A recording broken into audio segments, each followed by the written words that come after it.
嗨，大家好，我是 Rock 老师。你知道吗？就算你完全不会讲英文、日文、越南文，你一样可以开发到国外的新客户。今天呢 ，Rock 老师要跟你讲一套完整的流程，不是教你工具，是教你逻辑。因为呢 ，AI 工具会进步，各种工具都会换，但是逻辑它永远都不会换。当然，我们并不是说否定学英文沟通不重要，其实英文沟通非常的重要。但是在前期，当你一开始还不会讲任何英文，不会任何外语的时候，你要怎样透过一些工具来去让自己可以开发出新的海外客户？那么，透过 Rock 老师这一套流程系统呢，我们可以看到新开发客户的实测成果，这是完全陌生、从未接触过的海外新客哦。我的 EDM 的开信率啊，有平均呢达到 27.5%， 那开发性的回复率呢，平均有到 0.6%。好，那么如果说你的平常的数据呢，比 Rock 老师还要好，那么恭喜你哦，你非常的强，你不需要看这一支影片。那如果说你的平常的数据呢，跟 Rock 老师差不多，或是甚至比 Rock 老师还低，那么我会建议你可以参考一下 Rock 老师的这个流程。新客开发为什么重要？因为啊，旧客基本上是稳定公司的营收，对吧？好，你有10个顾客呢，明年也是10个顾客的收入。那如果说你在今年新开发了5个新客，那你明年就会有15个旧客的稳定营收。那当然，所以当然了，新客呢就会提升未来营收非常重要的一个关键，也就是所以对公司来说，新客开发某种程度上是非常非常重要的。所以一般呢，我们通常会建议啊，你在新客开发的投入上，至少要花你每天 80% 的时间，因为你要花非常多的心力嘛，收集名单等等之类的各种的流程非常繁琐，因为毕竟你们之间没有存在任何的信任关系。那么你可以花 20% 的时间来去维护你的旧客之间的关系联系，让感情不要断，然后让他可以未来呢继续的下单，然后为他服务。所以呢 Rock 老师用我的行销策略的想法来去想这个新客开发的流程啊。首先呢，我在礼拜1到礼拜5的工作日的时候，每天早上9点我寄一封 EDM，至少每个月他会收到1次我寄的 EDM， 然后接下来呢，我会根据 EDM 开信的人，来去寄送我的开发信。这时候呢，不止开发信哦，我开发信里面还附上一个目录型的 Sales Key， 让他可以从里面去挑选他想要的品项。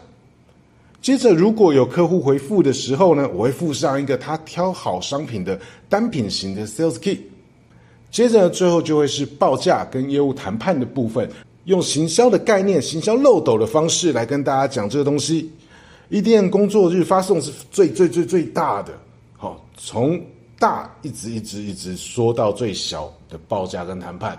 所以呢，我们在开发的时候必须要把曝光量，必须要把所有的量体给它开到最大。在发送之前呢，我要跟大家说一个，有市场才有销售。什么叫有市场才有销售呢？有时候东西啊，它本身不是卖不掉哦，有时候可能是你放错市场。为什么会这么说呢？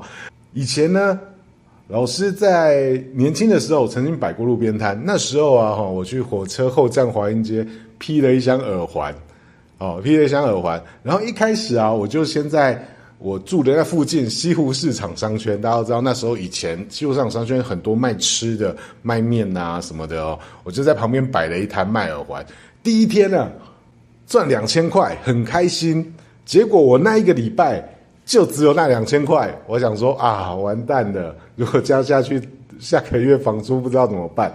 所以呢，那时候我就灵机一动，肾上腺素爆发，我就想说 OK， 那我要把这个耳环呢，我移去5分埔商圈卖。5分埔大家都女生嘛，女生都会去那边买衣服啊，然后再顺便买个耳环，刚刚好。所以我那时候是这样想，我就拿去5分埔商圈去摆。结果没想到呢，我这样1个月呢，就有个2-3万块的收入。虽然还没有到很高，对不对？但是至少我们可以知道，你只要摆对了市场，那你的商品就有机会可以卖出去。因为现在 AI 工具啊非常非常的发达，所以我们可以透过 AI 来去找这个市场的方向。首先呢，我们要先思考这个商品的交易点到底是什么？什么叫交易点？就是说客户为什么会买它？这个市场买这商品的这个动机到底是什么？好，接下来呢，你可以列出这些交易点、商品资讯啊、商品特色啊，把这些文案准备好，贴到 AI 里面去问他，去推测说，我这商品呢可以卖去哪一些国家？好，你可以问一下 Gemini， 问完之后再去问克劳德，再去问 ChatGPT， 然后每个 AI 都给他问一遍，问完之后呢，你可以反复的验证，好，叫他去检查。好 ，A 问完问 B， 最后呢，你会整理出来去无存菁，整理出来几个国家，对。但是记得不用贪心，找1-2个国家、2-3个国家就可以了。好，贪心你也做不了这么多个国家，所以锁定你可以做市场几率最高的国家来去做，因为它的可能成交率最高嘛，所以就锁定这一个国家来去做。这时候要特别记得，老师要跟你讲，方向对才有机会。为什么呢？因为努力不一定会成功啊，你知道吗？很多人说我每天很努力啊，但你跑错方向没有用。努力不一定会成功，除非你的方向对。所以一开始商品的交易点在市场上，大家为什么要买这个东西？这个点你一定要想得非常非常的清楚，并且找出这国家。找出国家之后，接下来呢，我们就要去收集这个国家可能买的潜客名单嘛，收集他们的 mail。好，毕竟你不可能每天坐飞机飞去那个国家吧。好，收集他 mail。好，所以他 mail 有几种方式啊。有些人呢比较聪明，他工程师出身，他会用 AI 去写一些爬虫程式，去搜寻网络上面相关行业的一些 info 啊，一些客服的 mail， 公开的 mail。好，那有一些人呢，就会去 email 的一些名单平台，那老师这边列出6个，去搜寻你需要的这些潜客的 mail。搜寻完这些 mail 之后，你可以整理成一份 CSV 的档案，然后传到 EDM 的平台。那老师这边都是用 Brevo EDM 呢，它每天有免费300封的扣打，我觉得蛮够用的。那么 EDM 发送呢，老师这边建议你一定要工作日发送，而且礼拜2、礼拜3呢，一般来说开信率是最高的，所以礼拜2、礼拜3一定要记最重要的客户。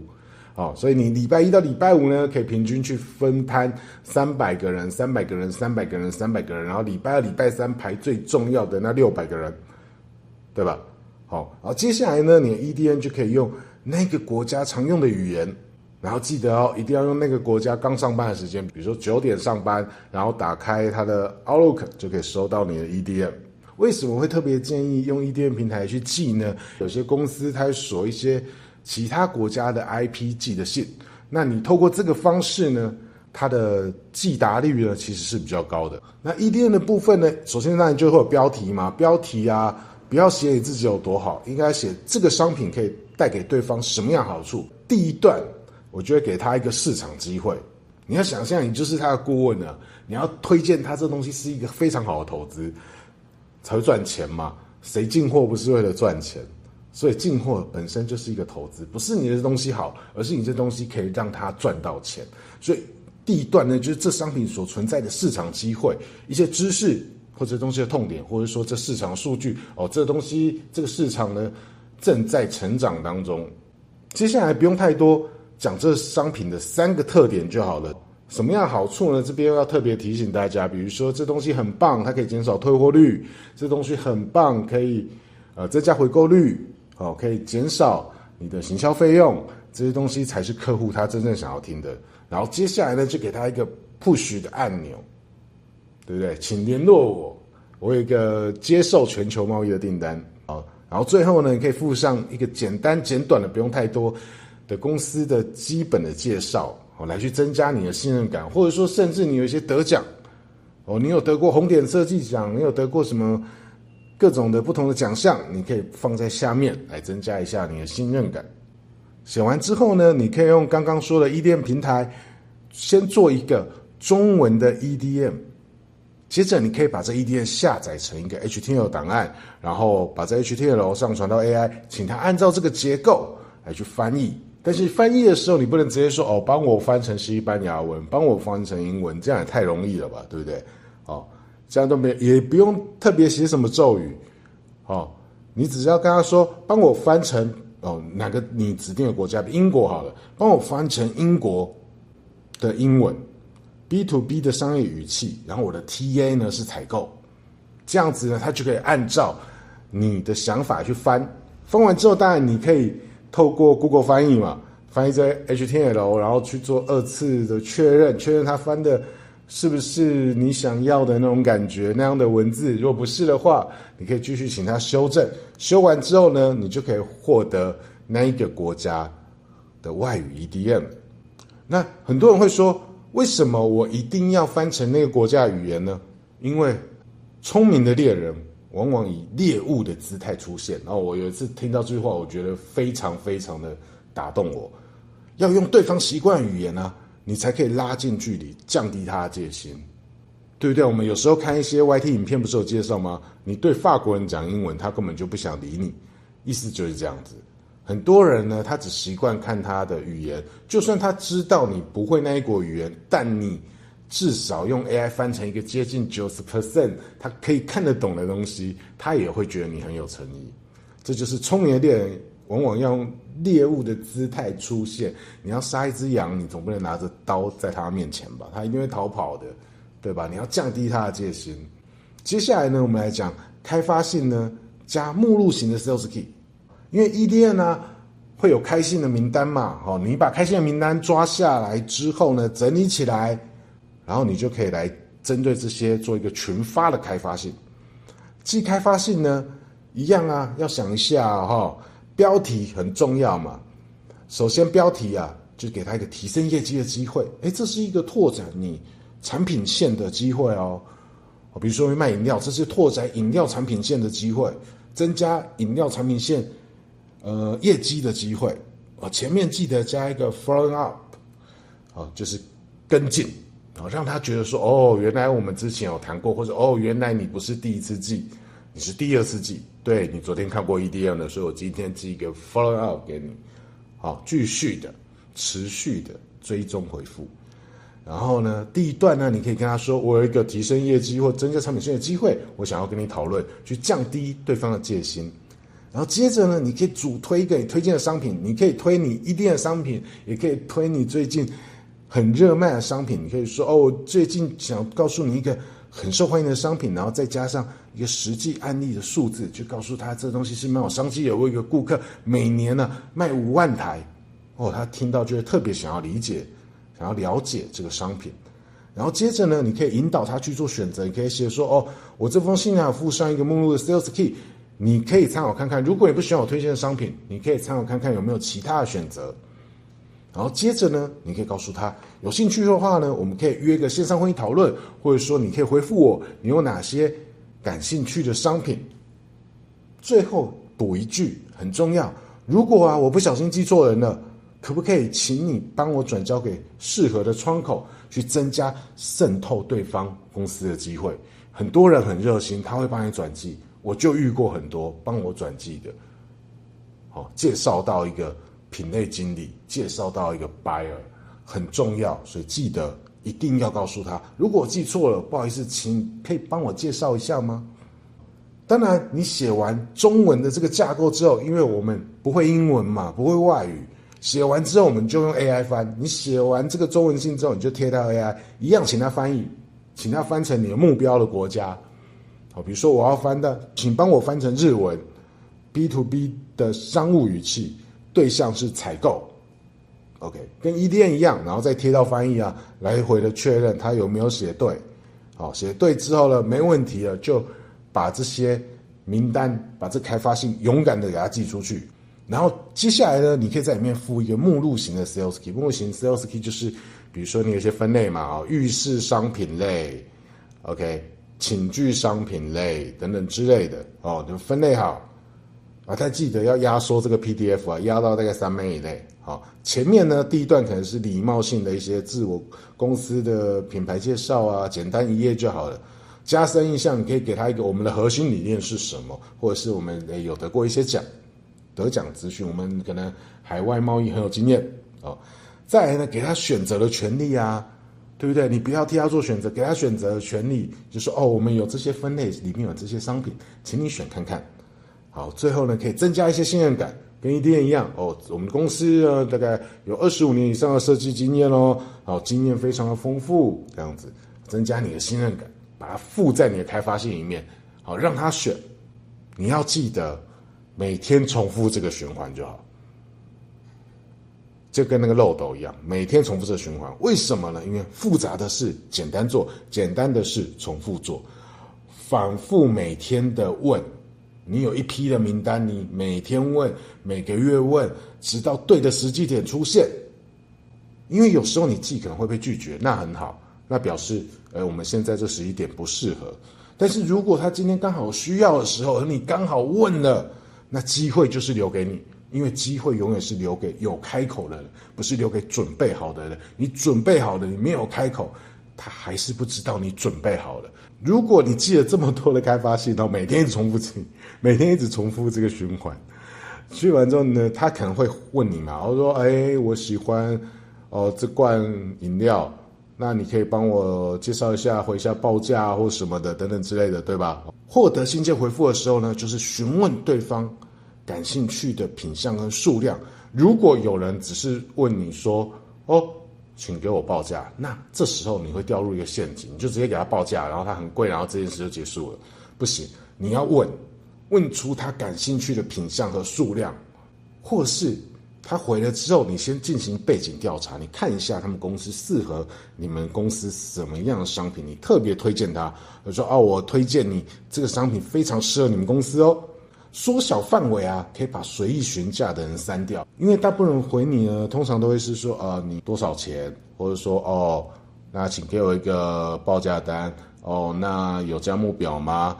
等等之类的。但这些很有可能有时候都只是随口问问的。如果他回了你一个模糊的问题，你就要记得提问，询问他感兴趣的品项，以及有没有想要预期的数量。好。然后真的都没有的话呢，那也可以跟他说，那我推荐你一个适合你的商品去试试看。那你回的时候，你可以附上，假设他有特别提，或者说你特别推荐他这个品项的时候，你可以特别附上一个单品型的 sales key， 就针对他感兴趣的商品呢来去深入的介绍。深入的介绍一样记得这个 PDF 的大小要压在3 MB 以内。那架构跟平常我们看到现在很多业务系统课一样，他一定会跟你说客户为什么要买，客户为什么跟你买，客户为什么要现在买，3个结构。没错，我觉得这个结构其实很多老师有教，我觉得套在简报上超好用的。你的单品型的 sales 一样，为什么要买？客户在这个国家这个商品有利的市场在成长。你要想我们一直强调客户买这东西就是一个投资，他想要的是赚钱，而不是这东西到底有多好。所以你要告诉他这东西是有赚钱的机会。那有些老板有些 buyer 他们公司喜欢的是面子，你要告诉他你进了这种东西，你就是这个市场领先同业对不对？你 number one， 领先你其他同业的对手他就觉得很感兴趣然后接下来他为什么跟你买？你要把这商品的特色变成是对这客户的好处比如说这东西品质非常好，所以它退货率很低，客数很少。或者这东西呢，因为它是系统性的一个商品，买了一个还可以再买第二个来组合在一起，那它的回购率就非常的高。客人 care 的是退货率低，客数少，回购率高，对吧？然后可以增加它品牌形象好感度提升，或者是说可以降低购买的阻力，这些东西才会是客户想要的，而不是你的商品有什么功能特色。这些东西赚不到钱，对他来说都没有什么特别的意义，或对他到底有什么帮助，你要特别的讲出来。最后他为什么要现在买？很多以前我收到很多的广告的 sales key， 那么最后通常他们都会放一个牌价嘛，对，超高的，最后再给你一个非常 special 非常低的价格。你可以先把基本的价格放上去，然后跟他说联系我，我会给你一个更优惠的报价专案，先定一个毛，再 push 他回复。为什么要定一个毛？我跟你说，你跟他说这商品本来就是这么贵，但跟我买更便宜。你要先让他有一个认知，这个商品本来的价格是在这么高的一个地方。人是这样子的嘛，很多销售员你要买车的时候，他一定先带你先去看贵的，这台车500万，然后再带你去看300万的车，你突然觉得300万的车很便宜，但其实300万的车对你来说还是很贵的。但因为你刚刚看了500万的车，所以突然觉得，哎呦，这个200-300万的车便宜，这就是人就是这样子，你要先给他一定锚。最后呢，到了报价跟业务谈判，这时候因为呢，记得我们不会外语沟通，对吧？你不会英文啊，你可以请你的业务同仁会讲英文的去帮你。我觉得这部分呢，我觉得非常多的外商业务啊 YouTuber 他们都有在讲，所以这部分呢，老师就不特别提了。但是要记得哦，情绪永远都是最大的阻碍。为什么？因为人类的大脑在面对未知跟害怕伤害的时候，大脑会产生焦虑跟抗拒，然后我们就会用不想努力作为保护自己的一个手段，你知道吗？就原地放弃，直接躺平。但其实你的大脑还是非常的焦虑，一直很焦虑，一直很焦虑。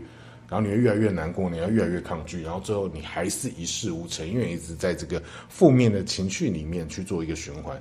这边 Rock 老师想要告诉大家的就是，你只要确定方向，做就对了。但记得方向一定要对，好吗？很多人很努力啊，最后方向不对也是没有用，所以记得你方向一定要对，然后去做就对了。不用担心，因为呢，你不去做，你永远都不会进步嘛。你今天被1个客户拒绝，2个客户拒绝，3个客户拒绝，你就会去反省，我这样写到底哪里有问题？你要不断的去修正，你才会有进步嘛。所以必须不断的被拒绝，你才会有进步嘛。所以你不用担心被拒绝，你只要去做就对了。就是这个样子。如果某些段落你想要特别详细的知道的话，你可以来信或者是在影片下面留言告诉我。那到时候呢，Rock老师会特别按照你的提问拍一集来解答各位的问题。而且呢，老师呢还会特别的把每个段落的工具呢分享给大家，让大家可以更轻松的不会英文也能开发出海外的顾客。OK， 好，那么我是 Rock 老师，我们下次见。